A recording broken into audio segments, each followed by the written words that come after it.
everyone, and welcome back to another episode of What the Forensics. My name is Rebecca, and I am joined here again today by the wonderful Journey and Nicole.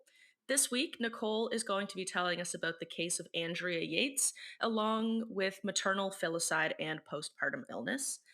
Just before we get started, want to do a little bit of housekeeping. Please leave us reviews or comments or likes wherever you're able to. We love to read them. And they help us make our podcast better for all of you. Also, please like, subscribe, and follow us wherever you can. This helps us grow and reach more people so we can continue providing content that we hope you guys will enjoy. So please just remember that while we try to do our best for research, we are still actively learning as we're doing this, so we can make mistakes. So we hope you enjoy learning with us, and if you happen to catch something, feel free to reach out and correct us. We obviously would love to correct the record if things are wrong. But that being said, we do our very hardest with research, so nothing should be wrong.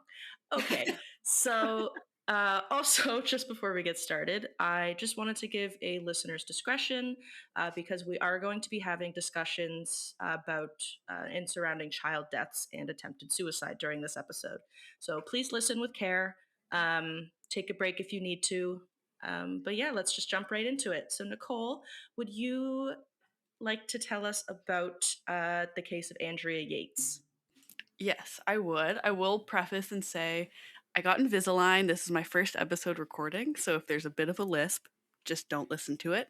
And I wanted to thank kind of all of our listeners for the patience in the last couple of weeks. There's been a bit of a gap between our last episode and this one. Just life got in the way, winter got in the way, and other stuff was going on. But we're excited to kind of get back on the track with things, and I'm really looking forward to this. So I hope you guys enjoy this episode as well. And for some reason, every time I read Andrea, my mind wants to say Andrea or like just some other variation of Andrea. So if I throughout the episode throw a different variation out, just know that I do mean Andrea Yates. All of that being said, Andrea Yates, she was born in July of 1964 in Houston, Texas, as Andrea Kennedy, and she was one of 5 children. She graduated as valedictorian before earning a nursing degree in 1986, and she worked as a registered nurse for about 8 years at a cancer treatment center. As she was growing up, she, along with her family members, they did have a history of psychiatric illnesses, including bipolar disorder, major depression, and various mood swings. In 1989, Andrea met Russell, or also known as Rusty Yates. He was a NASA engineer and an evangelical Methodist, and they married a few years later in 1993. She then left her job as a nurse to kind of devote her time to family life, motherhood, and to their religion. And so between 1994 and 2000, Rusty and Andrea had 5 children together. And these were Noah, Paul, Luke, John, and Mary. And during this time, too, Andrea suffered from 1 miscarriage. Those are all very biblical names. Very Arguably, you biblical. cannot get more biblical. And I realized too, it wasn't until I read them again, all laid out, and then learned a bit more about the religious ties. I was like, oh yeah, okay. Yeah. As biblical as you could get, I would say. That's funny. But she did live in a conventionally conservative household, so she was the sole caretaker and sole caretaker of her children. And she didn't really get much assistance with housework outside of her family and or community. Her mother-in-law eventually did recognize she needed some help at a certain point, so she did lend a hand, but for the most part, for the first 7 years, it was just her looking after the kids. And so her burden of parental responsibility was definitely considerable as she was a full-time care provider for her children. She also provided homeschooling, so she was their teacher. She also oversaw their religious development and at the same time was caring for her ailing father who had Alzheimer's. So she had a lot on her plate. Yeah, Yeah. I'd say. Was Wow. doing lots. And Rusty worked. He spent much of his time at work, so feel from what I've read, felt as though it wasn't really his responsibility to provide assistance in these aspects. He was kind of the financial provider of the family, so that was his contribution. So much of all of their upbringing kind of fell on Andrea as a mother. But the two of them and their family followed the teachings of preacher Michael Warrenecki, and this is someone Rusty had met while attending university. And I guess there's a whole documentary out on it, HBO Max. I think I haven't watched it mainly because I don't have access to it and I just didn't get around to it. But it goes into kind of like the cult mindset of his teachings. Whoa.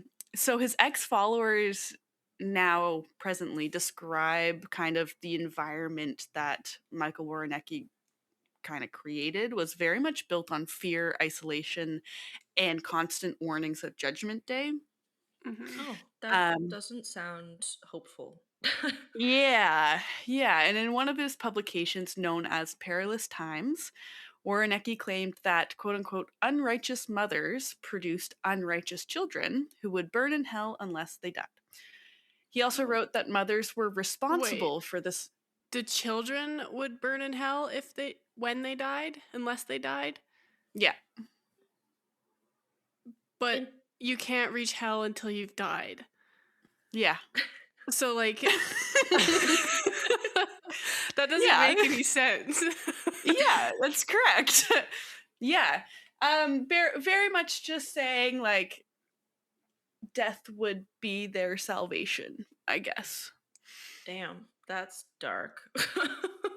Especially for Okay. like blaming the kids on like for that. Like, Yeah, oh, and it could be some like I very much without my religious knowledge it could be somewhere in the middle of like unless the mom died, they would be going to hell or wouldn't be going to hell, but I very much from my reading understood it as like unrighteous moms brought up and produced unrighteous children, and so these kids would burn in hell as unrighteous unless they were killed because Oh, they so would they be had to be killed. They saved. couldn't, like, die interesting. from natural causes kind of thing?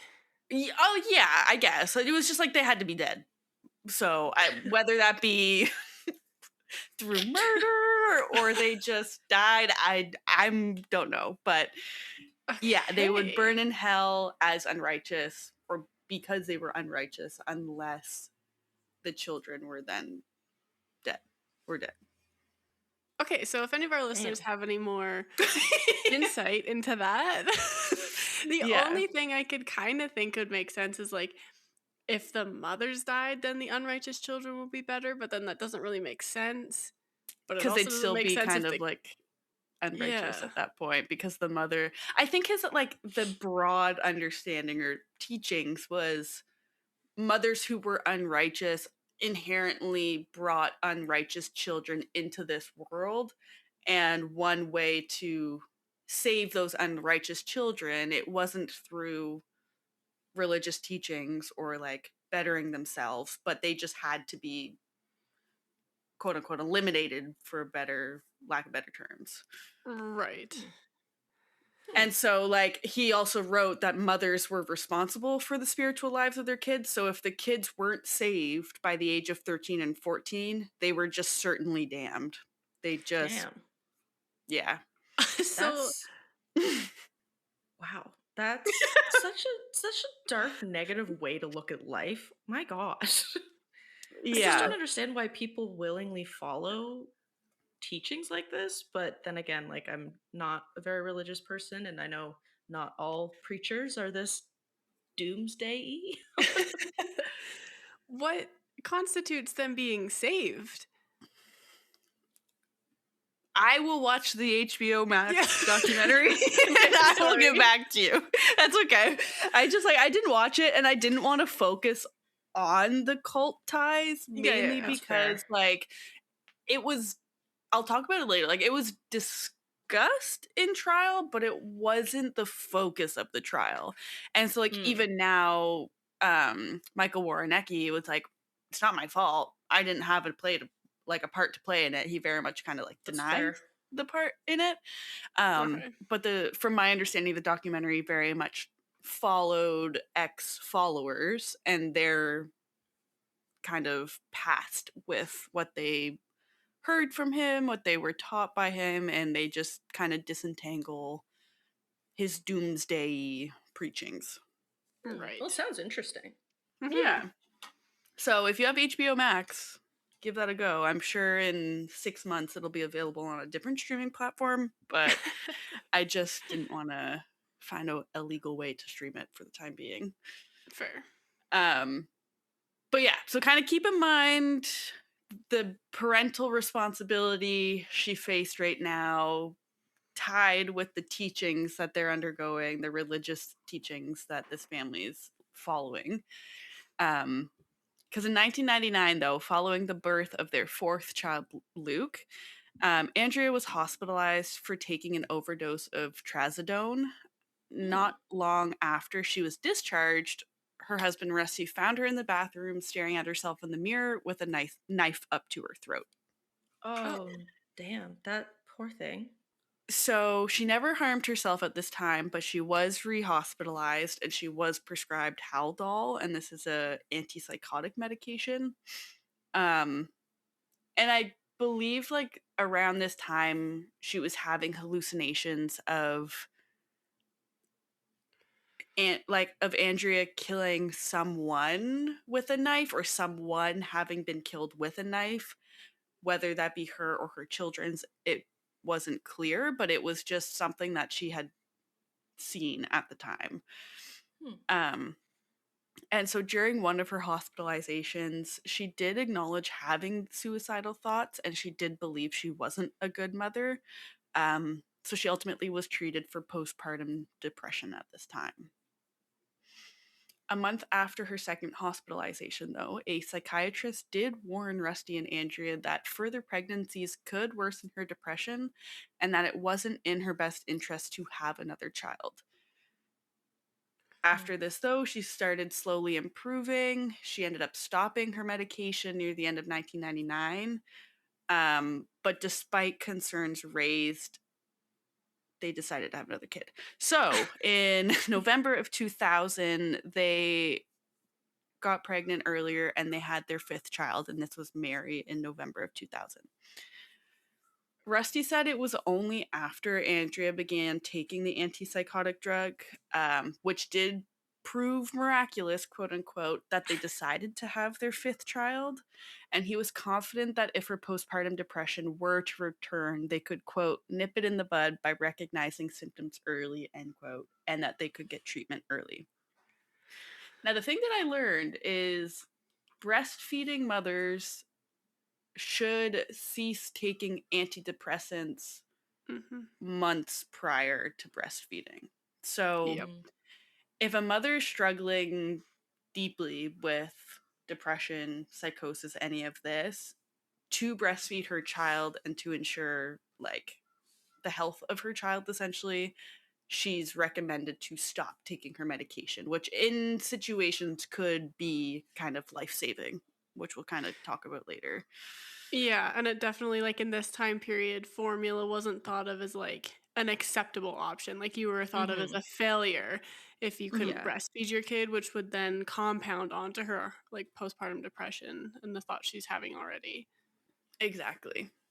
Unbeknownst to Rusty as well, Andrea was suffering from violent hallucinations and believed that the devil was inside of her, and these were beliefs reinforced in part due to Michael Warrenecki's teaching. So, I guess Warrenecki, what he would do is he would record audio tapes for his followers and they would just listen to them. And so Andrea is said to have repeatedly listened to one that said, quote, if you want to submit to his kingdom, then you must conform. You must go with his program. You must yield. You can't do your own little thing or you will pay consequences, end quote. Yikes. Yeah, so it feels like his teachings were just like at the time her version of an audiobook or podcast that she just had kind of on repeat that she was listening Mm-hmm. to at her time at home, and it seemed like all she did was spend time at home because she was raising 5 children under the age of 7 by herself. God, that'd be hard. So hard. So hard. So in March of 2001 now, Andrea's father is said to have passed away, and afterwards she became withdrawn, started pulling her hair out supposedly, and began to believe that cameras were in her house spying on her and her mothering techniques, and that cartoon characters were telling her she was a bad mother. Oh. She was admitted 2 additional times after the birth of Mary, her 5th child. And at this time, she didn't speak a lot, nor did she kind of eat or drink much. And she was described as almost being catatonic. Oh, And wow. she was diagnosed with major depressive disorder, severe recurrent with psychotic features. And at this diagnosis, the doctor had actually ruled out schizophrenia, catatonic type diagnoses. So the Interesting. focus was very much Hmm. on major depressive disorder. Which is Yeah. fair, because it's like it's very clear that she was severely depressed. But I don't know. I feel like they should look a little more into schizophrenia, catatonic type, given Yeah. her symptoms. But I'm not a doctor, so Yeah, I It's agree. very much giving postpartum psychosis. Yes, Like, Yeah. exactly. it's Yeah. past depression and anxiety. It is now a psychosis. Yeah, and I think that's kind of where the major depressive with recurrent psychotic Mm. features came to play, but Mm. I agree that with all of, and at the same time, in hindsight, we don't know what she was telling these doctors and what she was sharing in terms of her symptoms. So, like, she very well That's true. may not have been telling these doctors at the time every hallucination or worry that she was coming across, Yeah. to very much get that psychosis or postpartum psychosis diagnosis. But I will go into it later. The DSM doesn't actually identify postpartum psychosis as a disorder. So that could also Really? be in part a reason. Yes. That's so surprising. Yeah.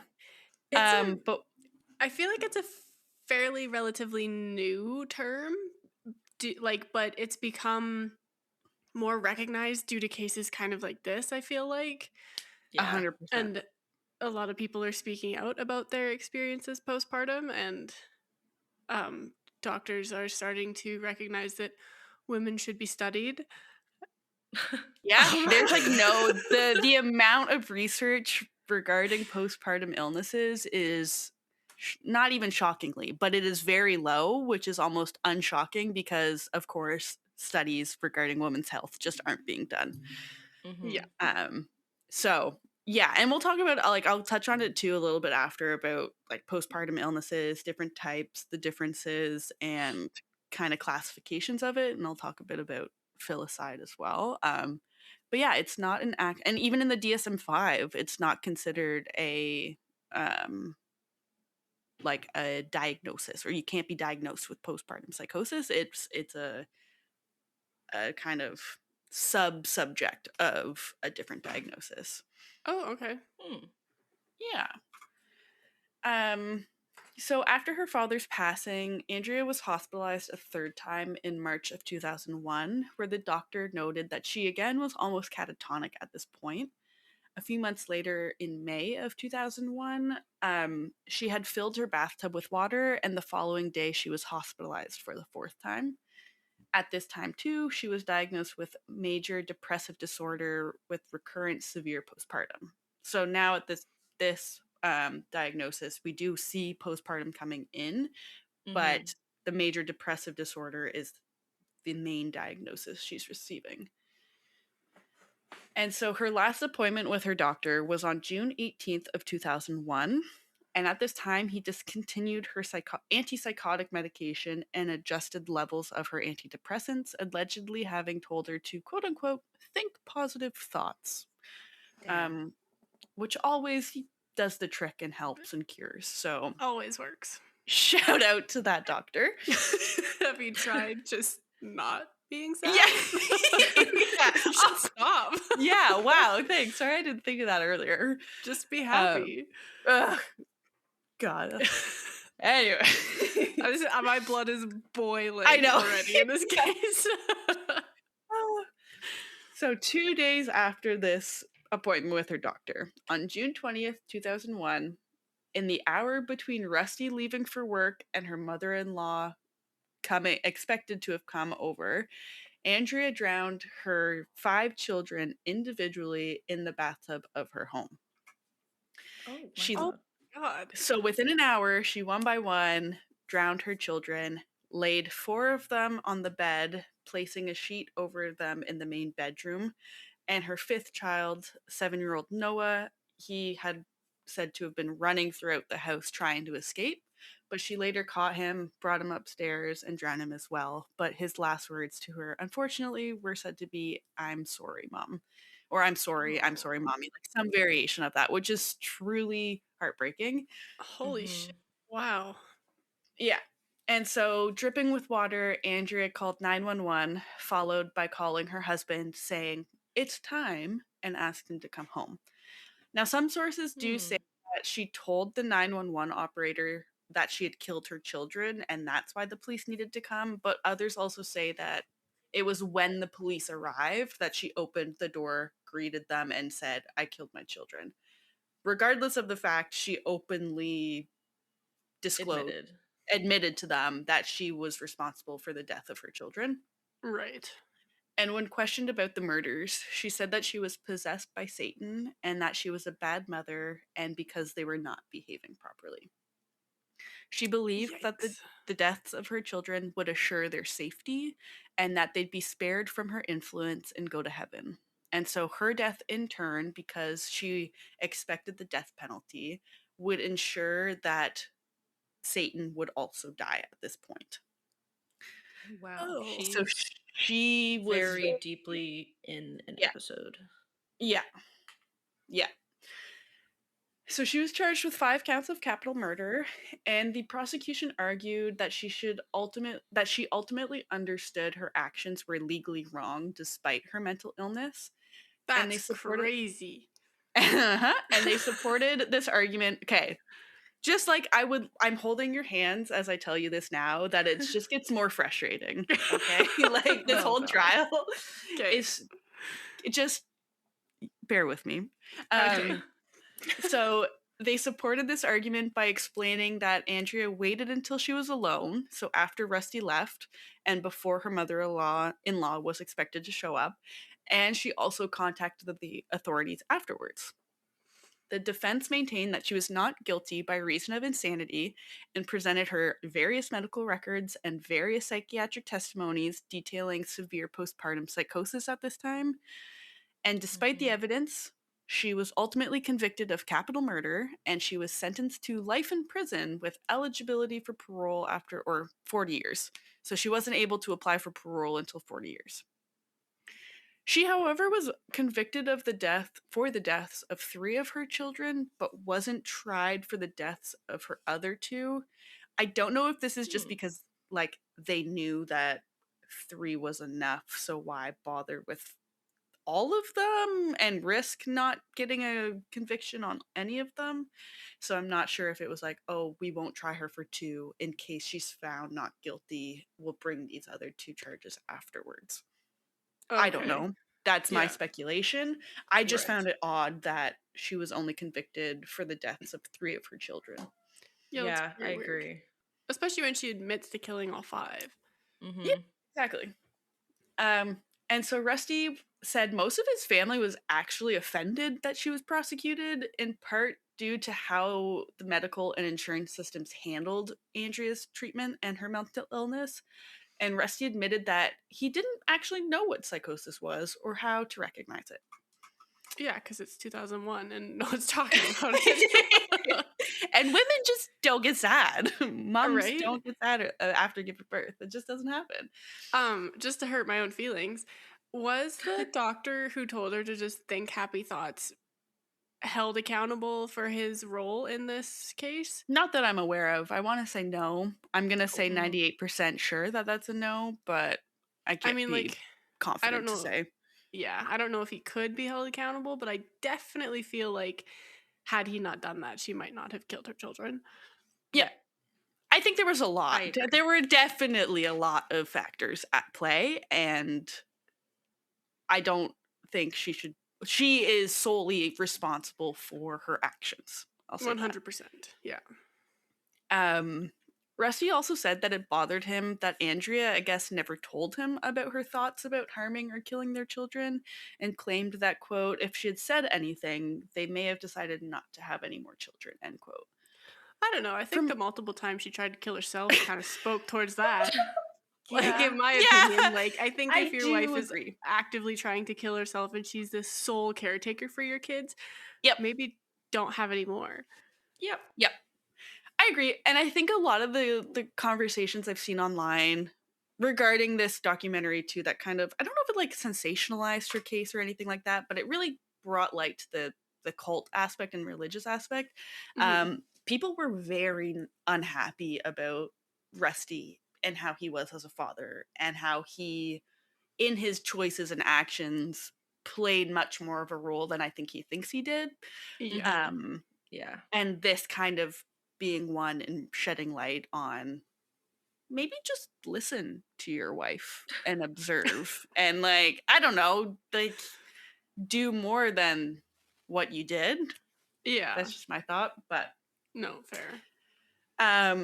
He ended up claiming that it was the healthcare's fault that Andrea killed their children.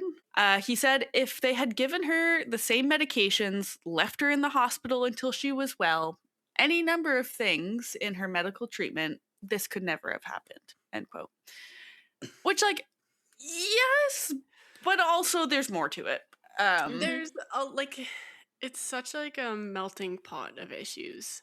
Yeah. Where there wasn't any one thing, like you said, it was a combination of everything. I agree. But then on kind of like the flip side, I didn't really know how to make sense of this. He did say, though, that if he thought Andrea was sane when she killed their children, he would, quote unquote, be the first in line to help the jury. So, like, I kind of get the point he's trying to convey. I just think it's 2001 in a very patriarchal family role setup that, like, it just doesn't come across well. But all of that, I guess, is to say that he and the family don't place Andrea at fault, really, for what she had done. And they knew that there was more at play than her just killing their children randomly. Right. I do kind of think that it is a little crazy for that she got sentenced to like jail time instead of hospitalization, because I feel like if they had figured out what was going on with her mentally, allowed her time for her hormones to balance, because it takes 2 years after you've had a kid for your hormones to return to pre-pregnancy. And she had had 5 kids in under 7 years, so there wasn't time in between kids for them to even balance out. Like, if they had maybe done that, it would have seemed a little more fair. The wild thing too is, like, both prosecution and defense were like, yeah, she was mentally ill, she has mental illness, so, like, that was an agreed upon fact. But like you said, it was jail time. Like, they didn't take anything into consideration after the fact in terms of next steps. Yeah, exactly. It's heartbreaking. Yeah. But so during the trial, some of Michael Warrenecki's material was introduced as evidence, with the prosecution suggesting that his teachings may have influenced Andrea's state of mind, but he was never found responsible or connected to the deaths of Andrea's children, and his religious group was never formally classified as a cult, from my understanding. Now, in 2005, an appeals court overturned the conviction based on false testimony provided by one of the prosecution's expert witnesses. This was a forensic psychiatrist who claimed Andrea got the idea of drowning her children and pleading not guilty by reason of insanity from a Law and Order episode. However, no episode existed. So, oh my God. He was the prosecution's only mental health expert who had also worked as a consultant for Law and Order, stating that he had consulted on an episode about a woman with postpartum depression who drowned her children in the bathtub, who was found insane, and this was an episode that aired shortly before Andrea killed her children. The expert's testimony was then referenced in the prosecution's final argument and said to have impacted the jury's decision. And I think, one, that's crazy. But when she was initially convicted of murder, and this was before her sentencing, though, in 2002, the forensic psychiatrist actually informed the DA or the district attorney's office that, oops, I actually gave an incorrect answer during cross-examination. We did some research. We went through all 269 episodes of Law and Order, and the producers came back and said they just couldn't find an episode in which a woman with postpartum depression drowned her children in the bathtub. My God. Wow. What's crazy to me, though, is like they still, from my understanding, like everything that I read, it was between trial and sentencing that this information came to light. Mm-hmm. And they still sentenced her to life in jail. Yeah, so I like don't that's- know where that wasn't communicated or they didn't do anything about it in terms of sentencing or halt the sentencing. But yeah, that was, from my understanding, aware of at the time of sentencing. Wow. Yeah, that makes Yeah. no sense. Like that, like they buried that somewhere. Yeah. And so he said he had mixed up the facts of 3 different filicide cases he had worked on and 2 Law and Order episodes he consulted on that were based in part on those cases. And we'll talk about it later, but basically filicide is just the term used when parents kill their children. And so this Sorry Go to ahead. interrupt. That's okay. How was the psychiatrist's testimony just not struck from the record completely? Like, he's obviously lying. He's just get rid They of were it. I don't know, like he was the only expert witness brought by the prosecution. So I don't know what would constitute his testimony being struck from the record, and if I think what did it was the prosecution then bringing his testimony into the closing argument and then really relying on the fact of like, oh, she just watched Law and Order and that's why she killed her kids. Like that was kind of part of the prosecution. Right. Whereas like it wasn't just this is information, it's cross-examined, jury can do with it what it will. They really played into that in terms of saying why she did what she did, and that Okay. was a big reason of why it was overturned. Right. But for why it wasn't initially struck from the record, that I don't know 100%. Okay, fair. And I don't know if like referencing other aspects, because I guess it's like other aspects of his job, right? Like because that's part of Yeah. his job is he's a consultant and he uses his forensic psychiatry in that role. Mm-hmm. Whether that would be determined as like not important or not, I don't know. If anyone has And- insight, I would love to know, but I don't Yeah. know. Like the way you said it made me think that perhaps like they had used his argument as part of closing statements and then there was time between closing statements and sentencing but when they figured it out and so maybe the jury wasn't told. Yeah, so yes, sorry. I believe that's Whereas the case. judge, but that still doesn't explain why the judge was like, yeah, here's life in prison. Yeah. Yeah. Yes. Yeah, No, okay. I agree. So like cuz I don't know where that got lost in between being found guilty and being sentenced to life in prison. Yeah. I'm not 100% sure. And I could very well have the timing mixed up on it from what I can tell it was between guilty verdict and the sentencing. So, Okay. not 100% sure on that. But the psychiatrist did say he did not believe that watching the Law and Order episode played any causal role in Andrea drowning her children. So I think with that statement, it kind of cleared him of being like, well, this happened prior, but I don't think it was why Andrea killed her children Mm-hmm. helped his case, whereas it was the prosecution themselves that were like, oh, Law and Order, okay, we're gonna run on that, and then that's what they kind of used for their reasoning. Right. But she was tried again after this, and she was found not guilty by reason of insanity this time around.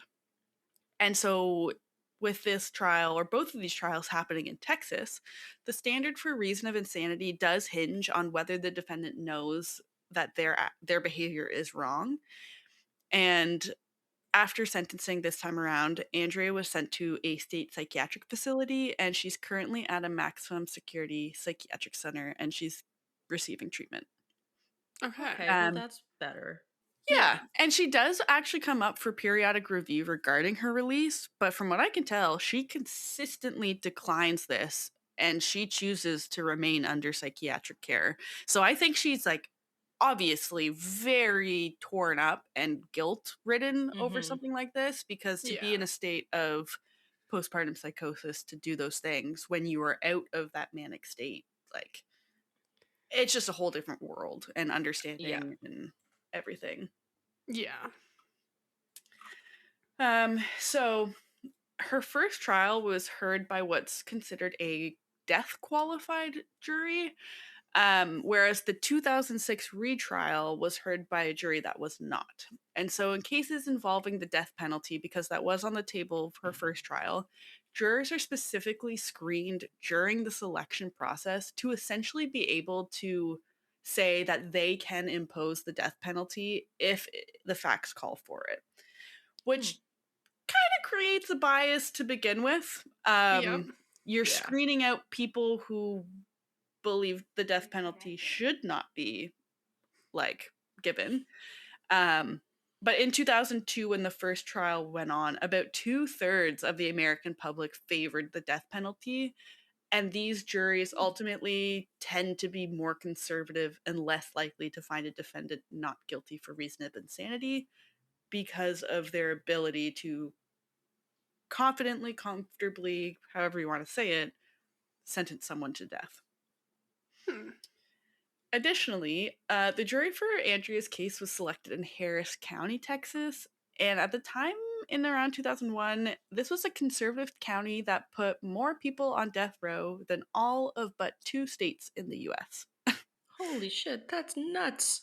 Whoa. So, a big thing with this that I found was they found her guilty, but they didn't sentence her to death. So the jury obviously knew that there was mental illness or something at play that kind of Mhm. mitigated receiving a death penalty, but they Mhm. also just didn't find her not guilty for reason of insanity. So it was kind of like this gray in between area of like, well, by choosing one, you're in it like you're doing the opposite of the other, if that makes sense, in terms of reasoning and in terms of mental health. Um, so it was just interesting to have her be found guilty but receive life imprisonment and not the death penalty, Yeah. Mhm. Like especially they with all didn't. these other factors. Yeah, weird. They didn't think she was guilty enough to die, but not guilty enough to be insane. Yeah, essentially. Okay. Essentially. And interestingly, too, between her 2 trials, so between 2002 and 2006, 2 other Texas mothers had been found not guilty by reason of insanity for killing their children. And the public attitude had kind of shifted away from this anger and outrage. And some Texans having started to like question whether her first verdict was fair in a sense. So I think there very much was a shift in public perception um, surrounding her case. And I think more people were learning about postpartum depression with these cases coming to light, Yeah. um, which may have impacted kind of that second verdict of not guilty by reason of insanity. Wild. And yeah. And one thing that's really interesting too is that the everyday person often grossly overestimates how frequently not guilty by reason of insanity defenses are raised. And it actually only occurs in about 1% of felony indictments in the US. So it's not as common as people think it is. I think it's just people hear about those cases more often, and so they kind of Mhm. make the news and are throughout media more often. But we Right. also not only, but we largely hear about cases where people plead not guilty for reason insanity just to do it as kind of an out. And so there's a public Mhm. perception as that it's like it's misused as well. And people who plead that are actually sane, but just want an easy way out of things to not spend time in jail. Yeah, Right. I feel like I know a lot of people don't have a whole lot of trust in the justice system and stuff like that, but I mean, at least trust like the judge and the jury enough to like be able to distinguish if someone is just using that to get out of a harsher sentence. Like I Yeah. feel like people who are faking it, it's probably not necessarily easy to tell that they're faking it, but like some more than others are probably give some pretty telltale signs. Yeah, Yeah. exactly. And so the Canadian equivalent of a finding of not guilty by reason of insanity is to be found not criminally responsible on account of mental disorder. So kind of like a tomato tomato situation. Hmm. And we did an Um, episode about that, didn't we? yep, Like a episode long time ago. 13. Episode Five 13? Okay. years ago. If you That's care to listen. nuts. Yeah, it was on Vince Lee, right? Like the Greyhound bus killer. Yeah, Vince Lee and Yeah, criminal responsibility. We touched on that. yeah. My audio is absolutely dog shit in that episode, so enjoy if you go back and listen. Maybe we'll touch on it again later because it was a really interesting topic, but Hmm. um, Yeah, a I lot, remember really enjoying that episode when we yeah, recorded. a lot of studies and research goes into like findings of insanity and criminal responsibility and whatnot. Hmm. Um, But another interesting thing to note too is cases of maternal infanticide, so mothers killing their infants. These often get more press coverage than those of paternal infanticide, so those where their fathers kill the infants. And so Manuel Gamiz, I believe his name is Junior, of Los Angeles Times, he had compared the press coverage of Andrea's case to that of Adair Garcia. And this is a Pico Rivera man who killed 5 of his children by lighting a barbecue in his house and poisoning them with carbon monoxide. He Ooh, found more than 1,150 articles were written about Andrea, whereas only about 77 had been written about Adair's. Hmm. And so, like, that's wild. That is such yeah, a huge discrepancy. And obviously, like, there's other facts and things that might yes, go into the difference, but still.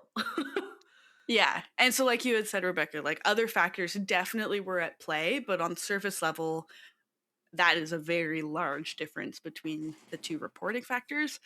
Um, but some other factors were kind of like how the children died. Like, from my understanding, Adair had laid, like, after the children had gone to bed, is when he just let the carbon monoxide go in the with the barbecue, so they kind of died quote unquote peacefully in their sleep, whereas Andrea were seen drowning her children, which is a much more hands-on brutal method. Mhm. There's also that quote unquote surprise factor. um, Another one was that women identified a lot more with what Andrea, excuse me, was going through, and now that like postpartum illnesses were coming to light, and that Adair's family was a lot more reluctant to speak to the media than Andrea's family was. So obviously Mm. a lot more at play to contribute, but at first glance, that discrepancy between almost 1,200 and 80 is just shocking and a bit Yeah. alarming at surface level. Yeah. Um, and it was also noted that, quote, there's something more shocking and forbidden about maternal violence than paternal violence, quote, which I would argue is in part of this like idealized, perfect, and nurturing mother that we think of in Western cultures. This every mom who can do everything, the cooking, the cleaning, the chores, the taking care of the children, but also having a separate life and like having a social life and friends and going out and doing things for themselves. It's just like there's so many things that are placed on motherhood that just aren't feasible in the 24 hours of a day while staying sane. Um, which I think played a big role in why maternal violence is more alarming to us than paternal's. Yeah, I also feel like when you think of someone killing their family, you just never think of a mother. Like it's like Yeah. it makes sense. The guy kills it for some reason. Like when I think of it, like you never think the mom's gonna kill her kids. Yeah. And then in paternal violence, like I'm thinking of the Chris Watts case where he killed his wife and his kids. Like Yeah. Yeah. they often take it to a next level. Yep. For, Yeah. No, yeah. I agree. I didn't verbalize And I that think the way I wanted it to, but no, I know what I'm you're trying to say. I understand.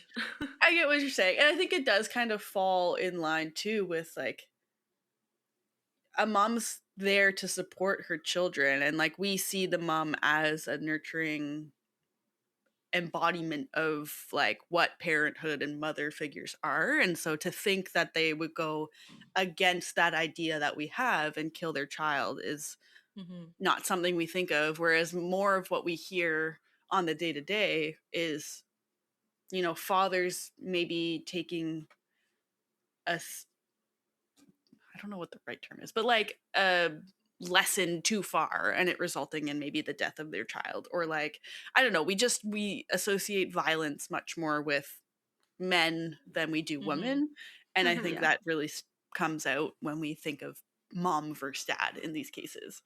Yeah.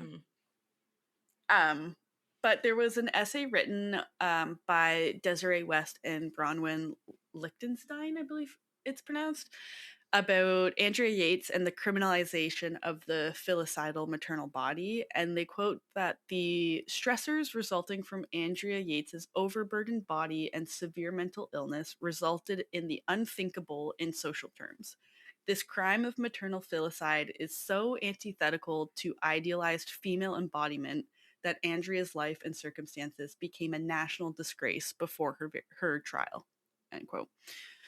So I think like I include this because I think it does a really good job at getting across that how it's so opposite to what we think of in terms of women and mothers and violence portrayed in those cases.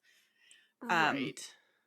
But I did read a handful of really interesting papers regarding gender roles and societal beliefs surrounding maternal filicide and kind of the comparison with paternal filicide, and I'll have those linked in our sources, excuse me, if anyone wants to give those a read. That last sentence of your quote, can you explain it to me like I'm 5? Because there's a lot of big words in there that I don't understand in that sentence. Yeah, so this crime of maternal filicide is so antithetical to idealized female embodiment that her life and circumstances became a disgrace before her trial. That one. Yeah. So my understanding of this, and it could be, I assume, interpreted in very many ways, but basically her crime of being a mother killing her kids very much goes against and is so opposite of this idea that we have created in Western society or in culture about what female means in a mother sense and what it means to be a woman, that kind of disgraced her before her trial. So that her going against our concept of a woman already impacted the perception of her before she went to trial, because she as a woman just should not harm a kid. Right. Okay. No, that makes a lot more sense. Maybe. It kind of like she thinks she's a bad mom, so she killed her kids, and society's like, yes, you are a bad mom because you killed your kids. Because you killed your Whereas kids. Yeah. there's so much more nuance to it. Yeah. And it very much it touches on our belief as a society in what it means to be a woman, what it means to be a mother, and kind of the roles that follow that. But if any of our listeners have other interpretations, I would love to hear them. I think it is a really great point of discussion and would love to hear what other people think about this and their thoughts. This is just something that I kind of pulled from it. So again, obviously, like my background, my knowledge is going to be different than other people. So if they interpret this in a different way too, I would love to hear what they think. Or even mothers who listen to this episode. Yeah. Like if your experience is similar or different, or if you've got different thoughts, like we'd love to hear that because like none of us have children. Yeah. So we Yeah. don't know anything about that. This is just our opinions. I do have two, but I did not birth them, and they have 4 paws and 2 and tails. So Yeah. not the same type of child. But I did want to touch now on kind of filicide, postpartum psychiatric illnesses, because they did play a really big role in Andrea's case. And as we kind of touched on, not a lot of research exists pertaining to postpartum psychiatric illnesses. But interestingly, like as her trial was underway, there was a US organization called the Postpartum Support International. They called for more research into postpartum depression and better services for women affected by the disorder throughout this trial. So it very much did bring light to these illnesses, which I think was a good thing out of a very bad thing. Mm-hmm. And while the exact cause is not definitively known, it's believed, like you said, Journey, that the rapid change in hormones has a big part to play. So after birth, there's a rapid decrease of estrogen and progesterone. And it's believed that these play a role in postpartum psychiatric illnesses. And a part of this is because estrogen is said to, well, it does primarily affect a system involving serotonin and dopamine. And so with a lack of those, we can see how that would impact and contribute to depressive symptoms and mania and things like that. I was just Googling that estrogen and progesterone levels drop by 90% within 24 Yeah. hours of after giving Yeah. birth. That's why it's Holy such a shit. huge shift as soon as you give birth. Like, That's insane. I didn't know it was that bad. Yeah, like drop. it's Cool. crazy. Yeah. That's so And like scary. pairing Right? that to Journey with what you said, where it takes 2 years to kind of regain those balances pre-pregnancy. If you're having 5 kids and a miscarriage within 7 years, you're so all out of sorts. You get those highs and those lows with those hormones that has to play a part in something. Yeah. No, 100%. Like, she was pregnant for those 7 years. Yeah. Like, that's not God, that's that's not insane. healthy. No. No. It's not. It's so hard on your body. Yeah. And then adding in like actual motherhood on top of that and like caring for her children and Exactly. providing and like making sure that they are thriving as well. Like I feel like a lot of mothers lose, I don't know, I could be just speaking out of my ass because I'm not a mother, but like lose almost a sense of themselves during these Mhm. years because so much of it's devoted to raising these children. And especially when you have so many children in such a short amount of time, it's like that's your life at that point. If Yeah. with limited support provided, like obviously it's not the case for everyone, but like with limited social support, with XYZ, you can see how all of that would impact a mother and their mindset, I guess. Yeah. Yeah, they're so alone and so unsupported. And like the quote of like, it takes a village to raise a child is so Exactly. accurate. Like the mothers need the help. Exactly. Mm-hmm. But yeah, so the postpartum psychiatric illnesses, these are typically divided into 3 categories, and they almost exist on a continuum or a scale. So at the lower end of the scale, you have what are called postpartum blues. Middle is postpartum depression, and then kind of at the high extreme end, this is postpartum psychosis. And so these disorders are more commonly seen in patients under 25 years old. However, they have been largely undiagnosed, as we've talked about, with just limited research that exists. And obviously, there are other factors at play too. But there have been studies that have found that up to 84% of mothers in the United States experience a postpartum illness, of which 7 to 10% have serious disorders. And like we said, biological and psychological factors put some women at a higher risk for developing postpartum psychosis or illnesses, and social factors also play a role. So, like we've also said, social isolation, lack of paternal support, lack of external support, these can play a role and are almost always present in filicidal women diagnosed with postpartum psychosis. And studies have also found that postpartum depression is more common among women who report marital dissatisfaction and or inadequate social supports. That Right. makes sense. Yeah. Yeah. Um, Several studies have also found that stressful life events, either during pregnancy or near the time of delivery, appear to increase the likelihood of postpartum depression or illnesses. And women with histories of major depressive or bipolar disorders may also be more vulnerable to postpartum depression, which kind of makes sense. Yeah. So now kind of talking about postpartum blues, approximately 50 to 85% of women experience these, and it's also referred to as the baby blues. And this is during kind of the first few weeks after delivery, and it's considered so normal that it's just common and experienced by most women. Mm-hmm. Yeah. With baby blues, women commonly report mood lability, tearfulness, anxiety, and irritability, which, like, again, I'm not a mother, but to me, that just makes sense. Like, you have Yeah. so much on the go. You're going to be irritable. You're going to be anxious about the state of raising a literal human that you may not have done before. Like, Mm-hmm. Exactly. it just, it seems like the everyday thing to me. And so for it to be a postpartum illness, psychiatric illness, is like, why are we not looking into this more? Yeah. It is so It's so baffling. common. Yeah. And so symptoms typically peak on the fourth or fifth day after delivery, and many last a few hours to a few days. But there is the possibility of kind of spontaneously returning within 2 weeks. But symptoms don't interfere with a woman's ability to function at this point. It's very much just like a change in mood, the instability of maybe happy, sad, with some irritability in there.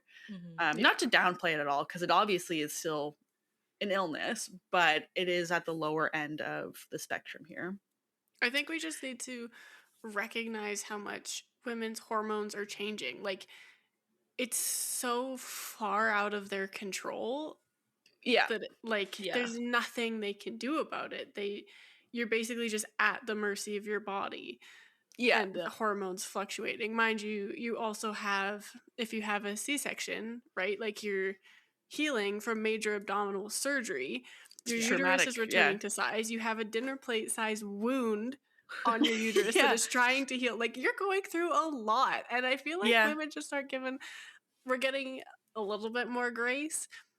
But in the past, there has been no grace for, and depending on how traumatic the delivery went, like, there's so Yeah. many factors. Oh, yeah. It's just you grew a baby inside you for 9 months. It's out. Okay, take care of it. Like, there's Right. nothing, like, during that whole not to say there's nothing, obviously, but, Yeah. like, case by case, whatever. But the large majority is, like, so much goes into that. That is just Yeah. not comprehensible to some people, and it's just astounding to me that mothers are expected to just bounce back and carry on with their life as if nothing Right? happened. Well, and like I don't my know. one friend, she had a C-section and she has a 16-month-old at home. And you're not supposed to lift a certain weight. And she's like, Yeah. I cannot do, like, I have a child. I Yeah. can't, like, I'm not going to get any bed rest. Like, I have to still be a mother while Mhm. still healing from this. Mhm. And like, that's just life. It's just expected. Yeah. Yeah. Yeah. At this And point, like, yeah. yes, her husband was there and doing everything as well, but still, like, Not every situation is going to have those support systems in place too, right? Like, yes. it's nice and amazing that she has the support of her husband there, but, like, in the case of Andrea, like, her husband was there, sure, but Not what was he really. doing? Like, he Yeah, he was there physically. He wasn't mentally. paying the Yeah. bills Basically. and going to work, his big job at NASA, but, like, Yeah. I don't. Yeah, I don't know. Ugh, Yeah. I don't know. So frustrating. Yeah. Um, so postpartum depression, now this is kind of mid-range on the scale. This is a non-psychotic depression episode that often requires treatment and affects about 10 to 15% of mothers in Western culture. And this affects them within 12 weeks of delivery. And so symptoms typically emerge over the first 2 to 3 months, but can occur at any point after delivery, with some women also noting onset of milder depressive symptoms even during pregnancy. And postpartum depression is actually just indistinguishable from depression, occurring at any other time during a woman's life. So it's basically, have you recently given birth? Yes. Are you depressed? Yes. Okay, postpartum depression kind of thing. Right. Um, but there is a scale. It's known as the Edinburgh Postnatal Depression Scale. This is a 10-item questionnaire that may be used to help identify women with postpartum depression. I feel like 10 questions isn't enough to kind of gauge. And Yeah. one of the Yeah. questions is, are you suicidal? And if you say yes on that, it's like, well, you have like postpartum depression. So obviously it's not a diagnostic tool. It's very much Yeah. just to gauge someone in the right direction of what they have or not. Right. But I do feel like we could find a better questionnaire or create a better tool to identify this Yeah. before also it's too late. Yeah, Yes. is the thing. And I So feel That's an like that's important one. yeah. yeah, there's also the stigma of if you have postpartum depression, then it's feeding into all of your fears of being a bad mother. And like, I feel like women wouldn't want to admit that they're having, Yeah. like, it's a big pride check in a Yeah. sense that also prevents people from getting the help that they need, which is so sad. Which I Yeah. think comes back to that like whole perfect mother idea is like, especially if it's your first child, like you don't really know what you're doing and you want Yeah. to be that best mother that you can. So any little thing that kind of goes against that belief Yeah. pulls you and draws you back from that idea of a perfect mother. And if you're a deeply religious woman who's being told that if her kids aren't perfect and they're going to burn in hell, it's not going to help. It's Yeah. not going to help. Exactly. I concur on that Yeah. one. Now, on kind of the more extreme, postpartum psychosis, this often requires hospitalization, like we saw with Andrea. It's characterized by delusions, hallucinations, bizarre behavior, depression, and mania that usually presents itself within the first 2 weeks of postpartum. However, the onset of symptoms can occur as early as the first 48 to 72 hours after delivery. And this is what Wow. you were saying, Journey, of like that 90% decrease in what was it, the Yeah. first 2 days The following? first 24 hours. 24 Or in hours, thank you. 24 Yeah. hours. Yeah. Yeah. Which the points are connecting, the dots are connecting. But only about one in every, I wouldn't say only, but about one in every 1,000 women who have a baby may experience or will have postpartum psychosis, which isn't a high percentage, but at the same time, it is still It's a fairly high percentage. Yeah. That's a pretty high percentage. And for the causes to not be well known or known at all is just kind of more scary to add on top of that. Yeah. And women may be more at risk if they already have bipolar or schizophrenia diagnoses, sorry. If they have a family history of mental illness. So with Andrea, her whole family basically had bipolar episodes. They had major depressive. So there was that history in her family of mental illness. Or women who have previously developed postpartum psychosis after having a previous pregnancy. Oh, okay. So with Andrea having been told by doctors to, hey, maybe let's not keep having children because of your history with this postpartum depression and psychosis, that would make sense for her fifth child, for her to have that onset of symptoms and to also have the psychosis aspect as well. And that in itself is a whole other conversation of irresponsible parenting. Yes. Because it's not that hard to just not have a baby. And also the disregards you have for your partner is I think that's where a lot disgusting. of the backlash on Rusty comes from too, because that in and of itself, like you said, is so irresponsible. You know how Andrea reacted or has dealt with the past 4 children. Why do you think the 5th is going to be different? Any different, yeah. And of like, your 5th child. if you want to have a 5th child, just wait. Yeah. Like, it doesn't need to be Boom, within boom, the boom. next 9 months. Like, are you kidding? Yeah. A whole other conversation. Yeah.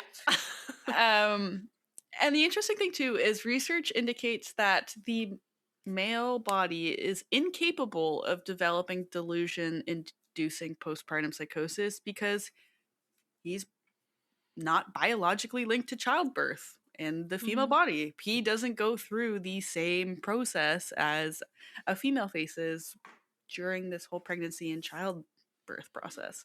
Yeah. So yes, it is a sex specific and not problem, but illness, I guess. It's just like men cannot literally physically understand the same process that a woman will go through and deal with through this time. Yeah, I saw a post about if men were to experience the same hormone level shift as women do throughout their regular like monthly cycle, it would take them like 170 years or something for their hormones to change as much as ours do within a month. And it's not, I could be misremembering, but it was something along those lines of like, it's insane. Well, their hormonal cycle is a 24-hour cycle. Ours is not at all. Sometimes a 28-day cycle, sometimes not. So, like, it just vast differences. And the frustrating thing, too, is, like, this whole concept and conversation that we're having right now has been used against women in the past to prevent them from voting and just literally like existing because of their susceptibility for postpartum depression and feeling these things.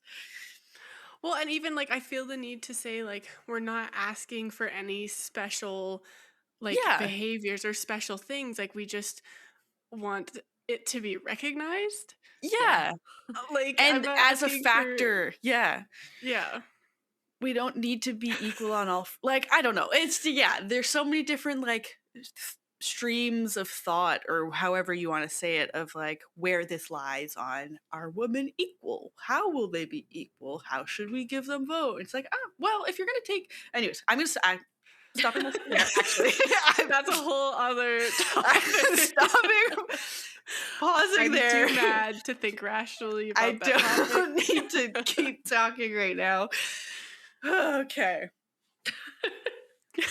Postpartum psychosis does differ from postpartum depression in its severity and symptomatology as well, with the time of recovery also being longer for postpartum psychosis.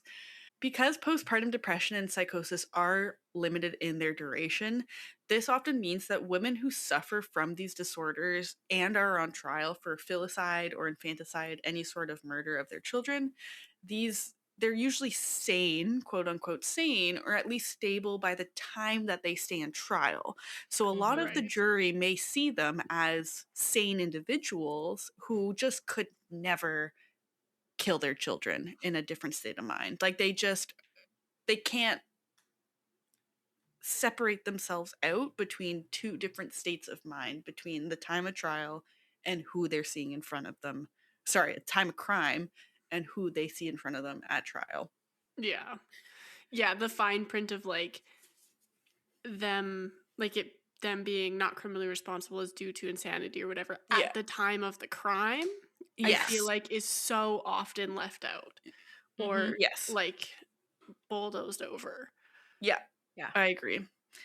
And so the sentences given to women with postpartum depression or psychosis or illnesses, they also are widely inconsistent. About half are found not guilty by reason of insanity. Others receive very light, not very, but lighter sentences. Others are charged normally and receive longer sentences. So there's no real like standard for sentencing in terms of these cases. Um, but of all of the postpartum disorders, psychosis is a medically valid defense because it can impair someone's ability from telling the difference between what's right or wrong. Depression, we don't see that because you don't have those delusions, those hallucinations, XYZ. But as I also previously mentioned, the DSM, which is the Diagnostic and Statistical Manual of Mental Disorders, the DSM 4 at the time, as well as the International Classification of Diseases 10th revision, both did not recognize, postpartum psychosis as a distinct condition. So they're aware that psychosis can affect your understanding of right and wrong, but that does not, you cannot be diagnosed with postpartum psychosis as an entity in of itself. Interesting. Does the Yeah. DSM-5 kind of adjust for that a little bit? Nope. Cool. There's Great. there have been arguments to have postpartum psychosis adjusted and accounted for, but from my understanding, it hasn't done that. It's really feeling But like we're in need of a DSM-6. Yeah. yes, I agree. absolutely. So the DSM-1, 1952, postpartum psychosis was included in it, and the DSM-2, which was 1968, but it was removed from DSM-3 in 1980 and kept out of later editions, so DSM-4 and DSM-5. Weird. That has an interesting timeline in terms of women's rights. Yeah, a little bit. Funny, you should bring that up. Cool. In the current edition, so the DSM-5, it still, like we said, does not exist as a separate diagnosis, but rather as more of a specifier. Okay. And on top of this conversation about the DSM, it's difficult for women to claim postpartum disorders in an insanity defense because the court relies so heavily on the DSM to legitimize mental illnesses in cases specifically of reason of not guilty for reason of insanity. Yeah. So you can see how this is a bit of a conundrum in these specific cases that disproportionately affect women. Yeah. So. Oh, for sure. Yeah, even the statement you said of like, it's a medically valid defense, but you can't claim it because we don't have any sort of like literature that recognizes it as a, okay, cool. Exactly. And so with it being more of a specifier, it's diagnosed within different non-postpartum psychiatric disorders. And it's only considered kind of postpartum if the onset's within 4 to 6 weeks postpartum. And so these non-afterbirth ones are major depression with psychotic features, bipolar, and others. So some studies do suggest that postpartum psychosis is a manifestation of a bipolar disorder condition that's triggered by childbirth, and that delusional beliefs are common and often center on the newborn, with auditory hallucinations that may instruct mothers to harm herself or newborns. So again, you can't be diagnosed specifically with postpartum psychosis, but you may be diagnosed with bipolar with postpartum psychosis specifier kind of thing. Yeah, Okay. that's intriguing because it is such a short amount of time after you give birth. Yeah.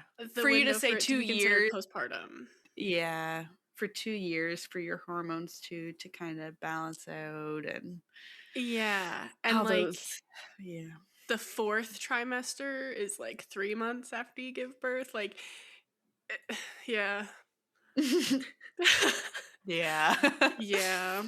But it's fascinating to kind of see the differences between the US judicial system and others too, because in the United Kingdom, postpartum psychosis is considered a mitigating factor where women are considered to be susceptible to depressive symptoms within the first year of childbirth. And so they Okay. do have the Infanticide Act, and this was introduced in 1922, surprisingly, actually, which reduced the crime from murder to manslaughter on the basis of insanity when filicide happens, in terms of mothers killing their children. And so the Okay. mother would be able to receive treatment in a special hospital rather than being imprisoned. And other countries, including Canada, have adopted similar approaches to maternal filicide. And the premise of this judicial system model is that filicidal women should be provided treatment for their illness, and they tend to be paroled or sent to mental health hospitals rather than prisons. And so it's not to say that women who kill their children will just be let out and be discharged in these cases and in these jurisdictions, but it's that they recognize that additional treatment needs to happen prior Yeah. to, and like prisons isn't going to help them. Prison's not the treatment solution for them. Yeah, 100%. Um, and so kind of like what I briefly mentioned too, there was a chair at the time of her trial and kind of retrial, Andrea's retrial. There was a chair of the American Psychological Association said that the case brought much more awareness of mental illness with specific reference to postpartum psychosis. And from that perspective, psychiatry was enhanced because more people were educated about mental illness.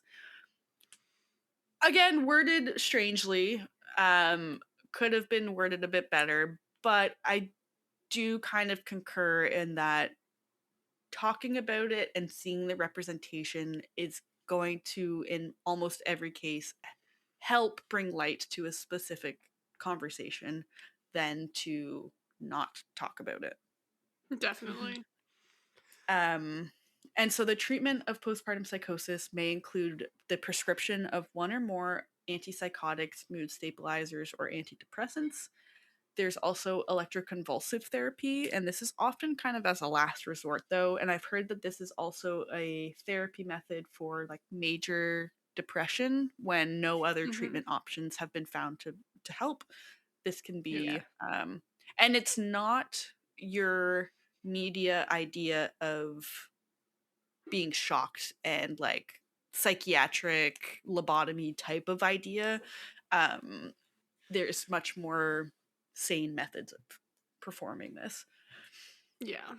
And then, of course, other forms of support, like having therapy and a support network and community involvement, that kind of thing can also assist. Yeah. Yeah, that's so important to have. Yeah. But there do tend to be 5 major motives behind maternal filicide. These are altruistic filicide, where mothers kill her child out of love and believes that death is to kind of be in the child's best interest, excuse me, which we could kind of attribute to Andrea's case. Hmm. There's also the acutely psychotic filicide, though. This is where delirious or psychotic mothers kill her child without any comprehensible motive. And the example that this one was is that, like, she was told to by a being of some sort. So, this as well would be kind of what happened with Andrea because she believed Satan told her to do it. The devil was telling her Mhm. and guiding her to do all of these things. Right. There's also fatal maltreatment filicide, and this is where the death is usually not the anticipated outcome, and it usually results from cumulative child abuse, neglect, or Munchausen syndrome by proxy. And I want to say this was kind of attributed to where more of the paternal filicide cases were seen and what they could be attributed to. Right. Um, as opposed to the altruistic or the acutely psychotic. There's also the unwanted child filicide, where a parent thinks of their child as a hindrance, which is very sad. And Yep. Yeah, I mean, of course, all of them are all of very them. sad, but like, just to not want your child is just like, again, I won't go into it, but just like, don't have a child. I wish there were systems in place to prevent women from having children if they don't want to have children, but I'll stop it there. That's just another topic. But and then the fifth one is spouse revenge filicide, and this is the most rare, and this occurs when a parent often kills their child specifically to emotionally harm the other child's parent. That's horrible. Wow. They're all horrible, but But like, yeah, the God, fact that that's like its own category too, and that it happens enough for it to be its own category is just Yeah, what that the heck. is. I've never even thought or heard of someone Yeah. killing their child to harm the other parent. Yeah. So I'd be intrigued at what cases exist. Like, intrigued isn't the right word. Like, that's my morbid curiosity coming out. But like we said, like for there to be so many cases for it to be a specific category, it's like, Yeah, right. what are those cases? What are the circumstances leading up to that and the state of mind of those parents? And like with that one specifically, like at what point would Child Protective Services maybe have come in and like taken the child away from the parents? Like I feel like with that one especially, there are some steps that could have happened before death. Yeah. And yeah. speaking of Child Protective Services, you actually reminded me. I saw this in the news this morning, actually. A Nova Scotian mother was actually sentenced to 6 years in prison 2 days ago, who killed her toddler because she threw him on a hardwood floor after he was crying and wouldn't stop. Oh my shit. god. Holy That's But yes, horrible. back in Wow. 2020, in Yarmouth, because Child Protective Services was called but didn't take the child, or I guess the child had been in foster care from the time he was 2 months old until just 2 weeks before the incident, and the child had been inconsolable, and so the mom was stressed, overwhelmed, anxious, and said she was kind of stuck in survival mode, according to the pre-sentence report. So, in a moment of anger, while changing the child's diaper, she threw the boy from the bed onto the hardwood floor. Holy. And so, like, obviously, at first glance, when you hear something like that, that's horrific. But Yeah. after hearing and talking about this case, it's like, okay, but what other factors were at play? Yeah. Was what this else was woman, going on? Yeah, was this woman in a state of mind to be able to care for a child? It seems like no, because the child had been with a foster home for 2 years. Yeah. So like, and then like, at what point, why did the system then decide, yeah, let's give the child back to this mother? And apparently, from the quick reading that I did too, the father was surface level, not in the life of this child, essentially. So it would seem like it was her on her own trying to navigate motherhood, which It's is tough. impossible. Like it's not impossible, but it is so hard. Yeah. It sets up for, it's almost designed to set you up for failure if you don't have a support system. 100%. But yeah, that's my light and airy conversation and topic of this week.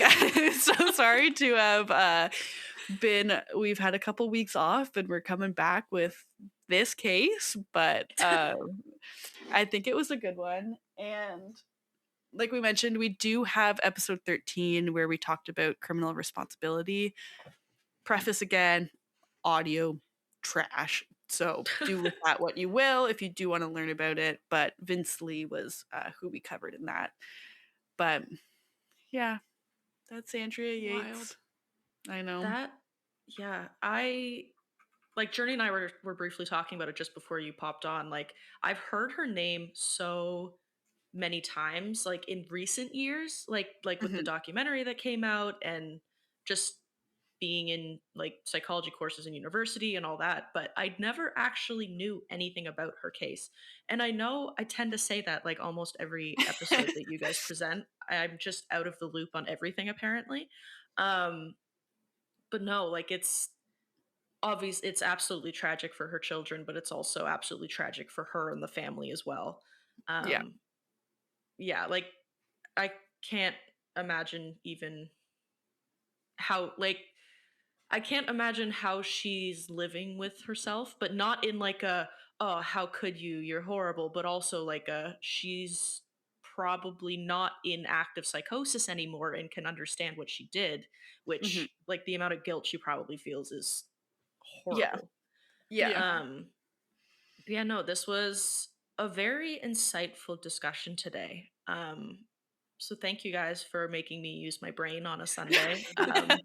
It was it was really interesting, and yeah, I hope the listeners got something insightful out of it, or maybe um, just have something else to think about. Maybe not go grab a tea and curl up with a blanket. This episode's been a little uh, deep, I guess is Yeah. the word.